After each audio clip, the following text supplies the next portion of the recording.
Hello everyone, स्वागत है आपका आज के इस वीडियो लेक्चर में। एचपी टेट और एचपी पीजीडी की सीरीज़ को कंटिन्यू करते हुए आज हम अपना नेक्स्ट वीडियो लेक्चर को यहाँ पे डिस्कस करेंगे। चलिए आज के वीडियो सेशन को स्टार्ट करते हैं।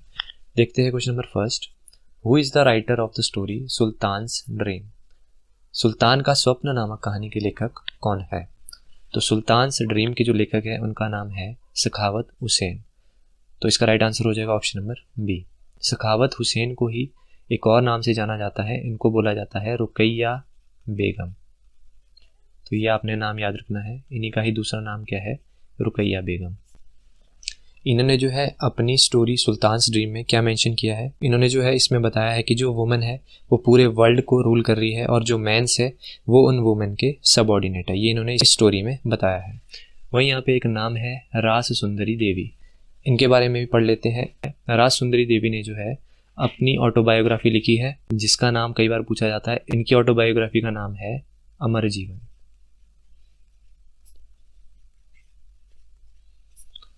या फिर माय लाइफ। और ये जो इनकी ऑटोबायोग्राफी है ये फर्स्ट पब्लिश्ड ऑटोबायोग्राफी है बंगाली लैंग्वेज की, ये भी आपने ध्यान में रखना है। नेक्स्ट बात करते हैं क्वेश्चन नंबर 2 की। Which is considered to be the driest desert in the world? विश्व का कौन सा मरुस्थल सबसे सूखा है? तो ड्राइएस्ट जो डेजर्ट है उसका नाम है अटाकामा। तो राइट आंसर होगा इसका ऑप्शन नंबर बी। अटाकामा जो है ये कहाँ पे पड़ता है? ये पड़ता है चिली में, ये आपने एक तो ध्यान में रखना है। ये हम पढ़ चुके हैं, एक बार फिर से रिवाइज कर लेते हैं। वहीं कई बार ये पूछा जाता है कि सबसे कोल्डेस्ट डेजर्ट कौन सा है, तो सबसे कोल्डेस्ट कौन सा है? अंटार्कटिका। ठीक है, ये आपने एक तो ध्यान में रखना है। वहीं कई बार ये पूछा जाता है कि सबसे लार्जेस्ट कौन सा डेजर्ट है, तो कौन सा है? अंटार्कटिका, ये भी हम पढ़ चुके थे। कई बार पूछा जाएगा सबसे हॉटेस्ट जो डेजर्ट है वो कौन सा है, तो सबसे हॉटेस्ट है सहारा। बढ़ते हैं नेक्स्ट क्वेश्चन की ओर। Question number 3।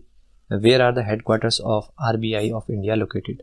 भारतीय रिजर्व बैंक का मुख्यालय कहाँ पे स्थित है?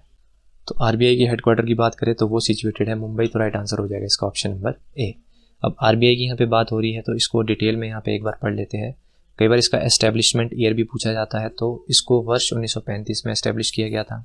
और क्या क्या क्वेश्चंस आरबीआई से पूछे जाते हैं? आरबीआई का ही दूसरा नाम क्या है?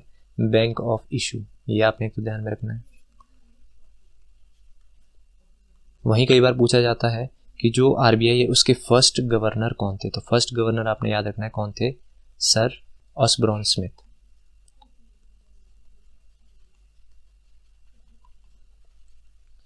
वहीं कई बार पूछा जाता है कि आरबीआई के फर्स्ट इंडियन गवर्नर कौन थे? तो फर्स्ट इंडियन गवर्नर कौन थे? सीडी देशमुख। वहीं कई बार पूछा जाता है आरबीआई की फर्स्ट वुमेन डिप्यूटी गवर्नर कौन थी? तो फर्स्ट वुमेन डिप्यूटी गवर्नर थी केजे उदेशी। कई बार ये क्वेश्चन पूछा जाता है the only PM who was the governor? तो इसका राइट आंसर हो जाएगा मनमोहन सिंह।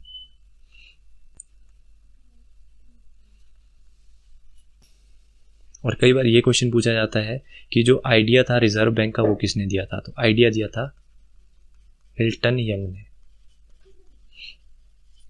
अब आपके लिए एक क्वेश्चन है, आपको बताना है कि who is the present governor of RBI.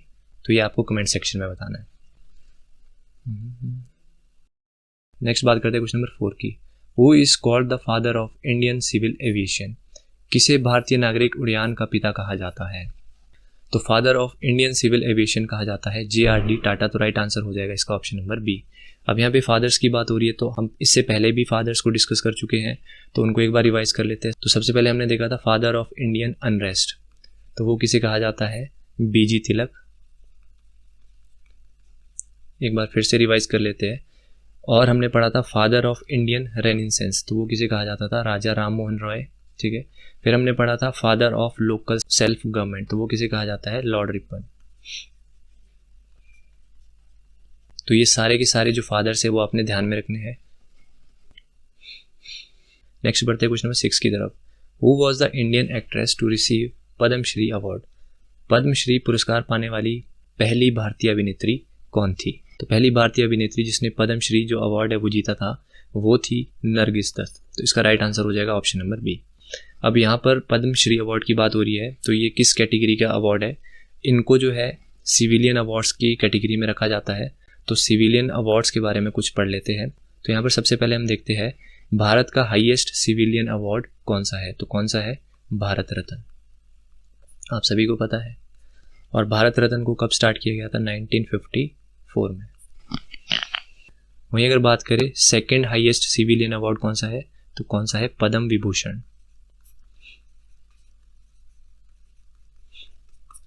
Facts जान लेते हैं। जैसे पूछा जाता है फर्स्ट वुमेन जिसने जो है भारत रत्न प्राप्त किया था, तो फर्स्ट लेडी जिसने भारत रत्न प्राप्त किया था उनका नाम था श्रीमती इंदिरा गांधी। ये आपने याद रखना है। फिर कई बार पूछा जाता है फर्स्ट पीएम जिसको भारत रत्न मिला था, तो फर्स्ट पीएम कौन थे? जवाहरलाल नेहरू। ये आपने ध्यान में रखना है।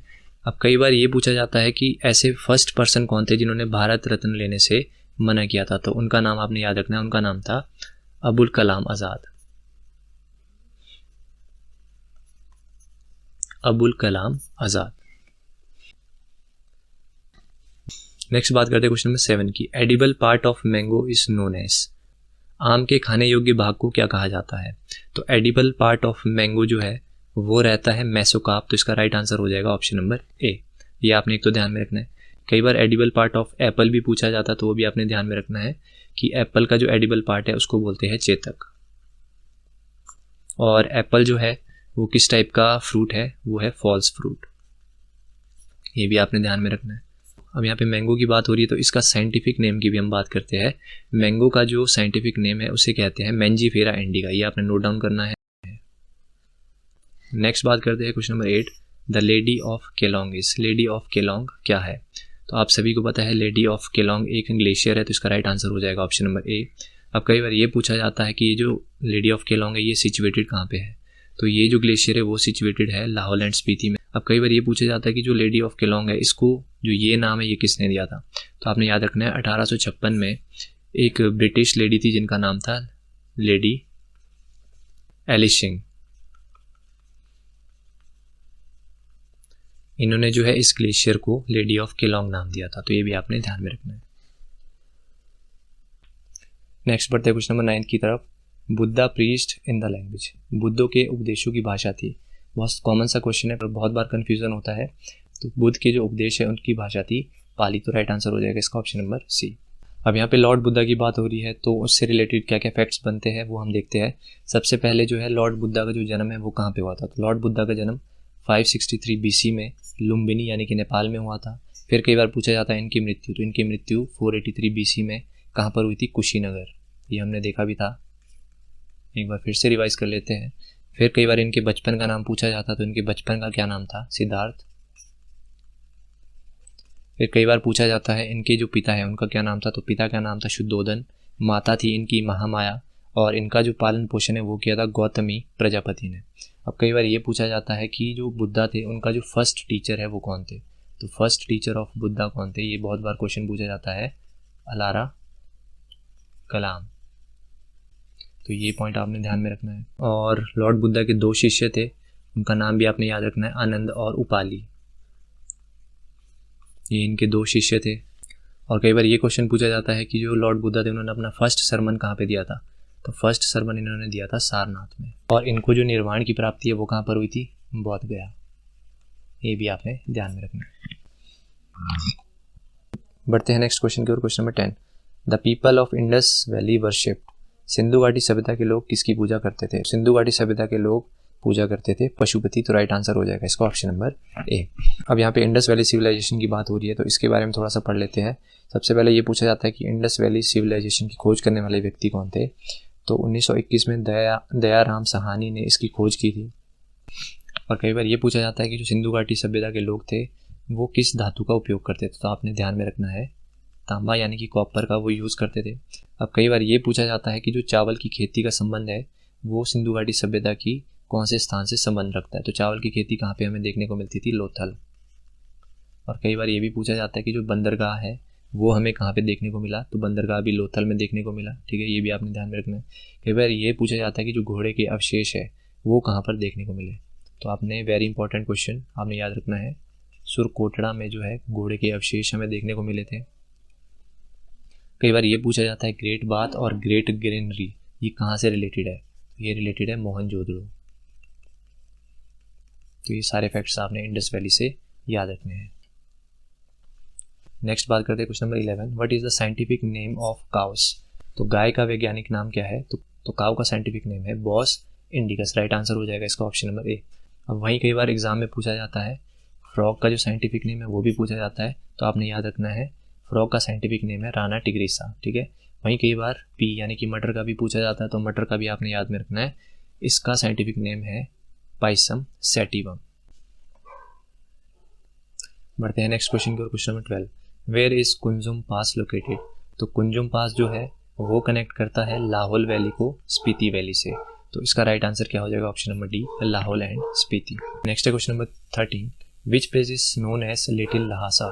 तो मैक्लोडगंज जो कि धर्मशाला में पड़ता है उसे जाना जाता है लिटिल लहासा के नाम से, तो राइट आंसर होगा इसका ऑप्शन नंबर बी। तो बाकी के क्वेश्चंस को हम नेक्स्ट वीडियो में डिस्कस करेंगे। अगर आपको वीडियो लेक्चर अच्छा लगा है तो वीडियो को लाइक करेगा, चैनल पे नए हो तो चैनल को सब्सक्राइब करेगा। मिलते हैं नेक्स्ट वीडियो में, टिल देन बाय बाय।